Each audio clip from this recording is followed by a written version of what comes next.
All right, everybody, welcome back to another episode of Survival Saturday. Today we are going to talk about the psychology of survival from Peter Darman's Survival Handbook. Head over to Pete's website, peterdarman, DARMAN.com. That's how he directs traffic. Please go visit his site and check out some of his stuff. He was graceful enough to let us use his work. All right, so simple principles lie at the heart of survival. These include mental attitude, what to wear, and what to carry.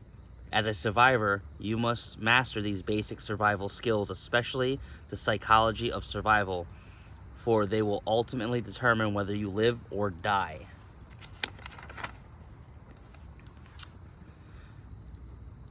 To survive, you need survival skills. But skills alone will not save you. You need attitude, and it has to be the right attitude. All the knowledge in the world will count for nothing unless you have the will to survive. The will to survive is all important in a survival situation. It is well known that the mind will give up way before the body does. But with determination to survive, individuals can give themselves an enormous head start in an emergency situation. Think about this. No matter how bad the situation you find yourself in, remember that you have immediate resources to help you out of your predicament. Your mental abilities and your physical abilities. Put them both to work effectively and you can achieve results.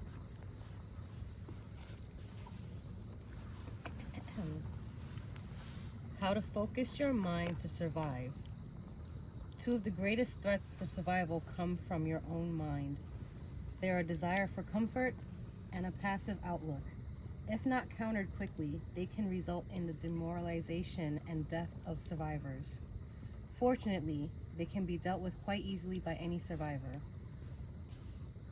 A desire for comfort is a consequence of modern urban living conditions. Western living standards have made people quote-unquote soft, in the sense that they are, for the most part, cushioned from threats from nature and the environment. Most Westerners, you and I probably, live and work in warm, secure buildings, have access to sophisticated health care, and have a guaranteed supply of food and water. In an emergency scenario, you will probably have none of these things, at least not initially. You may only possess the clothes you stand up in, with no immediate food, water, or shelter. The sudden disappearance of the comforts you have taken for granted is a great shock to the system and can lead to severe demoralization. So how do you combat the mental anguish caused by the loss of those things that you regard as essential to life? Well, first, you tell yourself that Western-style comforts are not essential to survival. Be obstinate. You really can get by without air conditioning, junk food, and the TV. Second, tell yourself this. Your present discomfort will be nothing compared to the extreme discomfort you will experience if you just sit down, bemoan your lot, and do nothing. A passive outlet is also a consequence of living in the West. One result of living in a bureaucratic states is that the individual does not have to make life or death decisions. Individual decision making is reduced to the mundane and banal. Initiative is stifled, and most individuals have a passive, almost sheep-like outlook. However, in a survival situation, you could be on your own. If you are, you will have to make your own important decisions. If this appears daunting, remember that the result of doing nothing will probably be your death. On the other hand, you can take control of the situation and live. Which do you prefer? Do not lie down and die. Get motivated and active. All right, so basically, real quick, between our little chapters here, we'll talk. I guess basically what we read there from my taking is that most of us that are reading this or viewing this are in some type of a creature comfort state. Meaning us in the Western civilization here, namely the United States, Canada, South America. Well, not even South America. South America, there are some countries that have hardships. Mainly North America and Canada. We've become conditioned to this lifestyle of living where if something gets hard, we throw our hands up. And That's what you have to remember in a survival situation. All that stuff, all that shit, excuse my language, just goes out the window. You have to tell yourself that, if you're hot in the summer and you're dying out on a beach somewhere, go find some shade. I know some people, myself, I love air conditioning. In a survival situation, guess what? You're not going to have it. So it's just saying that survival is not a comfortable thing. Survival is very uncomfortable, and get used to being uncomfortable or you're going to die. So, defeat the enemies of survival. There are other enemies of survival of a more physical nature, and you must be aware of them so you can effectively countermeasure. Pain. Pain is the body's way of telling you something is wrong. It is uncomfortable and can weaken the will to survive. However, if it becomes more tolerable, if you understand the source and the nature, recognize it as something to be tolerated and concentrate on other tasks at hand. Remember, pain will seem far worse if you do nothing but lie down and think about it. In the cold, basically that's going to slow down your blood, makes you feel sleepy, it dulls the mind. It's very dangerous because you could get hypothermia, so you need to immediately seek shelter and build a fire in cold. We have a little tip here. The essentials of a successful outcome of survival. It's a U.S. Army tip. The ability to concentrate the mind, the ability to improvise, the ability to live with yourself, the ability to adapt to a situation, the ability to remain calm, the ability to remain optimistic while at the same time preparing for the worst, the ability to understand your own fears and worries and being able to deal with them and overcome them, which basically means just in a survival situation, sometimes you're going to need to swallow your pride and do what you got to do. If you need to eat that bug to get that protein, you're going to have to do it. We're going to have to cross that bridge when we get there, though. Yeah. I don't know about eating the bug. I'm a little iffy about eating the bug. I mean, it is what it is, but survival's not a comfortable thing. I know. Thirst, like hunger, can dull the mind. It is important to keep up the intake of water. If water is scarce, cut down on food intake. The body uses water to carry waste off from foods.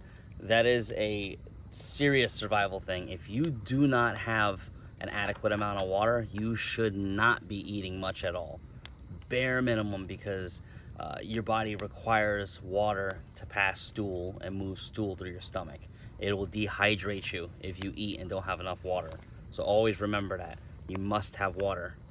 Hunger can result in weight loss, weakness, dizziness, blackouts, slowed heart rate, increased sensitivity to the cold, and increased thirst. Obviously, this can be countered by the food intake, but again, it's a dual-edged sword. You gotta have water. Fatigue, you can be lethargic, have a poor mental outlook, hopelessness, no goals, boredom. It's important as a survivor, though, when you're working, to take rest so you do not get fatigued to the point where you lose hope and lose motivation. Boredom, that's a huge one. You must occupy your mind and keep yourself busy if you're going to build a tool, gather firewood, shelter. Yeah, you might set big goals for things that need to be done, but you also have to set realistic, smaller goals of things that you get done in between, so that you do keep your mind and your body occupied and you get the things that you need to get done, but not overwhelm yourself in the process. Correct. Loneliness. Most survival situations, you're going to be in a small group or by yourself. Being alone can, it's going to bring on loneliness, which can then bring a sense of helplessness and despair, because if you've ever been in a situation by yourself and you can't get past it, it's usually because you psych yourself out during that situation. So sometimes you got to take a step back, take a breath, assess the situation. This can be overcome by keeping busy and becoming more self-sufficient. If at first you don't succeed, try and try again. It's not like you got anything better to do. Exactly. Frustration can be countered by channeling your energies into a positive thing, making small-term goals, obtaining them goals, completing easier tasks before attempting the more challenging ones, like building a shelter is very challenging. but you know you're going to need a fire at night to keep insects and animals away. So maybe the first night you want to get some firewood and start your fire and get them coals going, because coals can carry over into the next morning and you can restart your fire very easily. So small obtainable goals.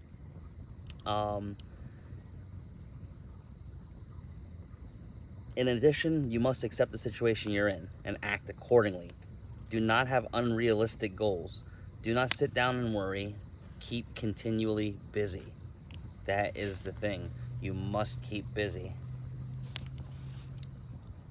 Okay. Huh. And this is very important. Don't panic. If you've just survived a car or aircraft crash or a shipping accident, your mind will be in a state of disorientation. You may be injured. There may be injured people and dead bodies all around you. Even though you may be in pain and very frightened, try to do two things. 1, get away from the immediate vicinity of the wreckage and any danger of being burned or injured by explosion or fires. 2, once you're out of danger, stay put. The worst thing you can do is to blindly stumble into unknown territory, especially if it's dark. This will only result in getting lost and risking serious injury.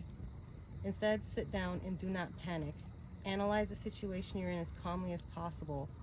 And if you can stay calm, it will pay dividends later on. Because if you can sit down and, assess your area, what you might have around you, what you can use with a level head, it's much better than just running out there blindly. All right. You're gonna have to assess your emergency situations, right? So once you've gotten yourself away from the danger areas, there are a number of things you must do. Take note of these points. They will be beneficial to you enormously. Find a place that is sheltered so you can sit down and think. Think clearly. Evaluate your surroundings. Every environment in the world has its own rhythm and pattern. Get to know the one you're in. If you find yourself in a different environment, you must act accordingly. Assess your physical condition. Do you have any wounds? Do you require extra clothing? Is it cold? Is it hot? Or food or water? Assess the equipment you may have. Have you got anything that is useful? What condition is it in? Is there anything around you that you can use? Do not act in haste. This can only result in general disorientation and the danger of losing some of your equipment. Remember, it is much easier to make an accurate assessment of a situation in daylight than at night. Here's a British tip. In the aftermath of an immediate crash, do not leave the site of the crash immediately unless you're in danger. Treat the injured immediately. Separate the dead from the living. That's a morale thing. You don't want to see dead bodies everywhere. Salvage anything you can, such as equipment, food, clothing, and water. Anything you can salvage. Take stock of the location you find yourself in. Do not move at night unless absolutely necessary or unless you're trained to move at night. Because moving at night, you will get yourself way more lost and you could walk off the edge of a cliff. So many numerous things can happen moving at night if you are not trained and know the land terrain and features you're in.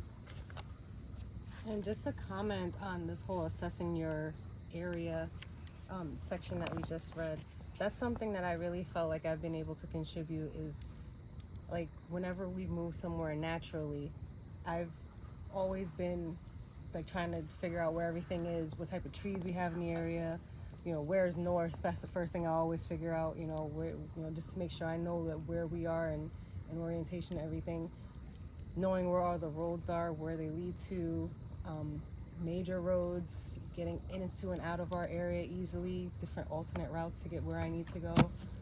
That's something that's always been very important to me, even without having to deal with survival situations. I always make sure that I know that, and it's come in handy. It has. My husband doesn't always have the best sense of direction. I do. You do not. Whatever. Anyways, I did just fine on land navigation my whole career. And moving on, formulating your blueprint for survival. You must now put together a plan for your personal survival. Good planning and preparation enable the survivor to overcome difficulties and dangers and will keep you alive. When putting together your survival plan, remember that if you were in an aircraft crash or shipping accident, your position will probably have been reported just prior to the accident. Therefore, the rescue services will know the approximate position of any survivors, and if they've been alerted, search teams will almost certainly be on their way. But you must still make some decisions. You cannot just sit down and wait for rescue.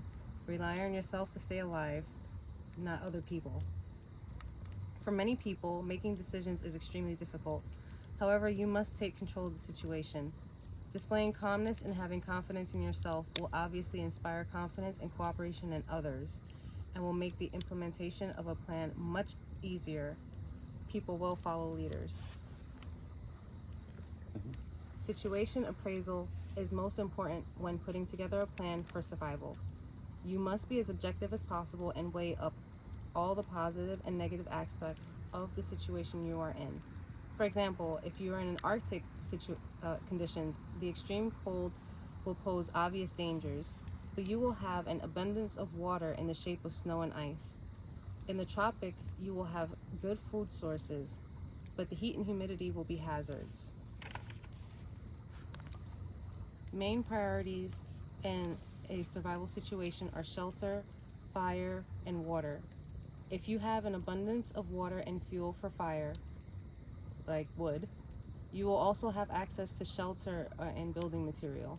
If this is the case, you will have all three of your main priorities and should stay where you are in the short term. Once again, it's important to stress the need to think of every aspect of the situation you're in. For example, if you were involved in an aircraft crash, you might be able to retrieve materials from the wreckage. Being careful to ensure that there's no risk of fire or explosions before you venture into the aircraft's remains, of course. The foam rubber seats in the aircraft make excellent fire starter material or warm foot protection. If the aircraft had a battery, it can be used to start fires. In addition, the aircraft's tires can be used to start an excellent signal fire because of the thick black smoke that can be seen over long distances. By walking away from the aircraft in the immediate aftermath of the accident, you would have deprived yourself of all these useful items of equipment. All right, so basically what that's saying, in a nutshell, and what most of this chapter is saying, is if you're in a situation, a survival situation, whether it be a boat crash, an airplane crash, a car crash, in these modern day society situations, rescuers are going to be en route and everything, but there are going to be some times where you're on a back road. Hell, personally, myself, I've been in a car accident early in the morning where I hit the side guardrail on a bridge and I was practically knocked out. Nobody came down that area for about an hour. I laid on top of my hood. This was back when there wasn't cell phones like that. I'm dating myself a little bit here. But there was no way for me to get help. An off-duty police officer was going to work and seen me and was able to contact medical and get them out here. I went in the ambulance. My arm was messed up. But yeah, things happen. So stay calm. Assess the situation. In a true survival situation, take everything you need with you, because laws and all that, rules and stuff, that don't mean shit in a survival situation. I know you can't burn tires normally, but let me tell you something. If I'm on an island and my plane just went down and I got a tire, guess what's getting burned? That tire's getting burned, or if there's another island, I'm using that tire to float to the other island. So you got to be resourceful. Use your brain. Think about it like this. Out of 100 million cells, you were the one that made it. You know what I mean? You beat the odds. You got some smarts. Use them. All right, and we're getting here to travel or stay put. Can often be a difficult decision in a survival situation. That said, there are powerful reasons to stay. First, as mentioned above, the rescue services will know about your general location and will already be looking for you. Second, by walking, you will be burning a lot of calories. You will be subject to the elements, which may be harsh. You may be able to set up a permanent. You may not be able to set up a permanent effective signaling system. Your morale will plummet if you see an aircraft but have no way of making it spot you. I mean, that's been so many true stories that you've seen on television of people walking away and not being able to signal a boat or an airplane. Your morale will just hit rock bottom at that point. And you literally run the risk of walking yourself to death, because in a survival situation, the brain keeps telling you to keep going. You're burning them calories, and it's going to get to the point where you just collapse. So, however, if for whatever reason you decide to travel, you should formulate a plan that includes the following: the direction you will travel in, a method of keeping you on course. That is essential. So many times have I been through land navigation with the military, and a lieutenant or somebody has forgotten a compass, and we couldn't shoot an azimuth or anything, or follow the degrees in the compass to keep you moving, because the woods all look the same. When you're in the desert, it all looks the same.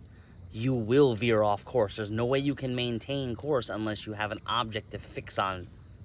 So that is absolutely important.